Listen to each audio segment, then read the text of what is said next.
Hi, John here. Welcome back to the World Class Pool Pros video series. Today we're going to be looking at some of the chemicals that you can put into your pool in order to keep it clean and healthy. So in general, we're going to be looking at which and how much of each chemical you're going to need in your pool, and the best order in which to put them into the pool water. The first chemical we're going to talk about is your alkalinity. Your alkalinity is super important. Having a pool that is too acidic or too basic can wreak havoc on your pipes and equipment. So keeping your pool's pH in balance is going to save you headaches and money down the road.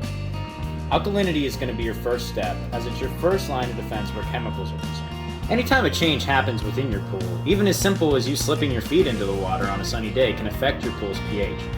Alkalinity acts as a chemical bodyguard that protects your pH from varying wildly while you use your pool. And you're going to be looking for approximately 100 to 150 parts per million where alkalinity is concerned.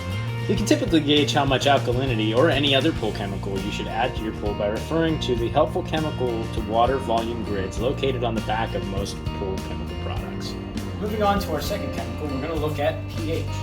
Just like I mentioned earlier, your pH level is important when considering the life of your pipes and pool equipment. Keeping this in check will keep your equipment from damage and corrosion due to high acidity. I like to compare it to the unpleasant feeling of biting into a lemon, only for your pool equipment, that is. You're going to be looking to keep your pH level between 7.4 and 7.6. Stabilizer is next on our list. Stabilizer, or cyanuric acid, is essential for keeping dissolved chlorine within your pool. Stabilizer ultimately slows this process and helps keep chlorine within your pool, ultimately saving you chlorine and money. It is extremely important to be sure not to overdose this chemical, as too much can cause a drastic buildup of chlorine, and the only way to fix it would be to drain your pool, which no one wants to do.